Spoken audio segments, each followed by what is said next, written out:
ये कहानी है एक ऐसे आदमी की जिसने दौलत, ताकत और ऊंचे रसूख की आड़ में वो घिनौने काम किए जिसे सुनकर इंसानियत भी शर्मसार हो जाए। ये जेफरी एप्स्टीन की दास्तान है।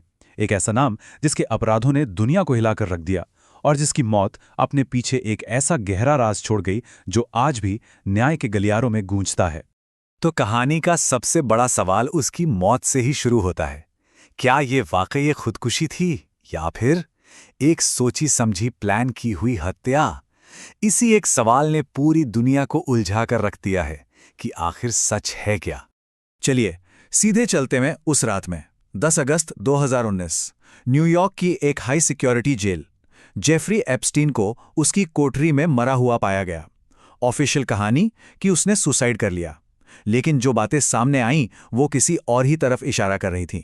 देखिए, एक तरफ था सरकारी बयान और दूसरी तरफ थे कुछ ऐसे फैक्ट्स जिनमें जमीन आसमान का फर्क था। सरकार ने कहा फांसी लगाकर आत्महत्या की, लेकिन पोस्टमार्टम रिपोर्ट में पता चला कि उसकी गर्दन की हड्डियां कुछ इस तरह टूटी थीं जो आमतौर पर फांसी लगाने से नहीं टूटती। और सबसे हैरानी की बात, जिस रात ये सब हुआ उस सेल के बाहर लगे सिक्योरिटी कैमरे खराब थे और गार्ड्स भी अपनी ड्यूटी पर नहीं थे। क्या ये सब सिर्फ एक इत्तेफाक था?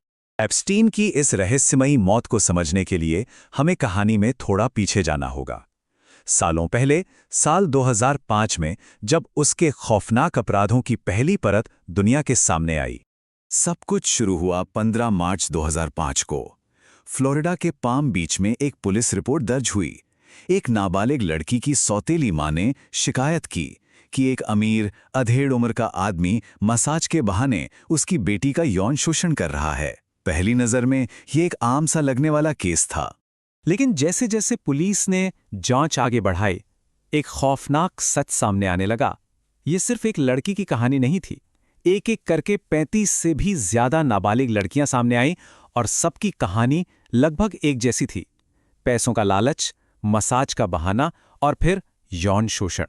और इन सबके पीछे सिर्फ एक ही नाम था, जेफरी एप्स्टीन। अब देखिए, उसे 2008 में गिरफ्तार तो किया गया, पर फिर जो हुआ वो किसी मजाक से कम नहीं था। एक बहुत ही अजीब सी प्ली डील के तहत उसे सिर्फ 18 महीने की सजा हुई, और तो और वो सिर्फ 13 महीने में ही जेल से बाहर भी आ गया। इस एक डील ने उसे बड़े आरोपों से बचा लिया और पीड़ितों के हिस्से में आया सिर्फ इंतजार। ऐसा लग रहा था मानो कानून उसके लिए अलग ही तरीके से काम कर रहा हो। एप्स्टीन की दुनिया सिर्फ पैसों और ऊंचे कॉन्टैक्ट्स तक ही सीमित नहीं थी। उसके अपराधों का एक मेन सेंटर था कैरेबियन सागर में उसका अपना प्राइवेट आइलैंड। एक ऐसी जगह जो बाहर से तो जन्नत लगती थी, पर अंदर रहस्यों और खौफ से भरी हुई थी। दुनिया इसे पीडोफाइल आइलैंड के नाम से जानने लगी। सोचिए, बाहर से देखने पर एक खूबसूरत जन्नत जैसी जगह, लेकिन अंदर अंदर वो होता था जो नर्क से भी बदतर था। यहां दुनिया भर से ताकतवर मेहमान आते थे और नाबालिग लड़कियों का यौन शोषण किया जाता था। इस आइलैंड पर पीड़ितों और मेहमानों को लाने ले जाने के लिए एप्स्टीन का एक प्राइवेट जेट था, और इसका नाम भी बेहद परेशान करने वाला था, लोलिता एक्सप्रेस। ये नाम ही अपने आप में इस पूरे खेल की घिनौनी सच्चाई बयां करता है। यहाँ एक बहुत बड़ा सवाल ये उठता है कि आखिर एक साधारण सा दिखने वाला आदमी इतना अमीर और इतना ताकतवर बना कैसे? उसका सफर एक स्कूल में मैथ्स टीचर के तौर पर शुरू हुआ था। वहीं उसकी मुलाकात कुछ असरदार लोगों से हुई और उसने अमीरों के पैसे मैनेज करना शुरू कर दिया। धीरे धीरे उसने अपना नेटवर्क इतना बड़ा कर लिया कि उसमें दुनिया के सबसे ताकतवर नेता और अरबपति शामिल हो गए, और वो खुद भी अरबों की संपत्ति का मालिक बन बैठा। एप्स्टीन की मौत हो गई, लेकिन कहानी खत्म नहीं हुई। आज भी कई ऐसे सवाल हैं जिनका जवाब किसी के पास नहीं है, और इंसाफ की तलाश अब भी जारी है। एक थियरी ये भी है कि क्या वो सिर्फ एक अपराधी था या फिर किसी खुफिया एजेंसी के लिए काम कर रहा था।